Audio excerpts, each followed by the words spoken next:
చిట్టి అనే జిజ్ఞాస కలిగిన చిన్న పుంజి ఒక రంగుల కటకటలతో నిండిన అడవిలో ఉంటుంది.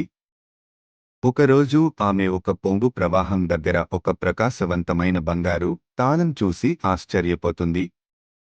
ఆ తాళం వదిలిన మాయమైన మార్గాన్ని అనుసరించి ఆమె ఒక పాత వృక్షపు తొర్రలోని రహస్య తలుపును కనుగొంటుంది.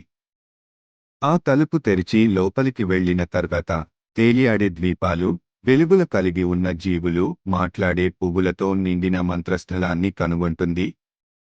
ఆతిథ్య పువ్వు ఆమెకు సమస్య సృష్టిస్తున్న ఒక చెడ్డ గాలి ఆత్మ గురించి హెచ్చరిస్తుంది మరియు దాన్ని ఆపడానికి ఒక ప్రకాశవంతమైన అగ్నిపండు అందిస్తుంది. ధైర్యంగా ఉండి.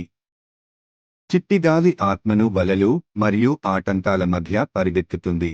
ఆమెకు మార్గదర్శకుడిగా ఒక ప్రకాశవంతమైన సీతాకోకచిలుక సహాయం చేస్తుంది. చివరగా ఆత్మను ఎదుర్కొన్న చిట్టి ఆ అగ్నిపండు ఉపయోగించి ఆత్మను శాంతింపజేస్తుంది. అది ఒక సున్నితమైన గాలిగా మారి ఆమెకు ధన్యవాదాలు తెలియజేస్తుంది.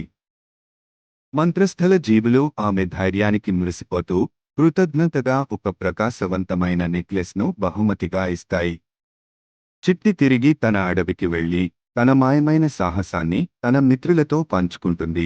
ఆమె ధరించిన నెక్లెస్ ప్రకాశిస్తూ మంత్రం ఇంకా తనతో ఉందనే గుర్తింపునిస్తుంది.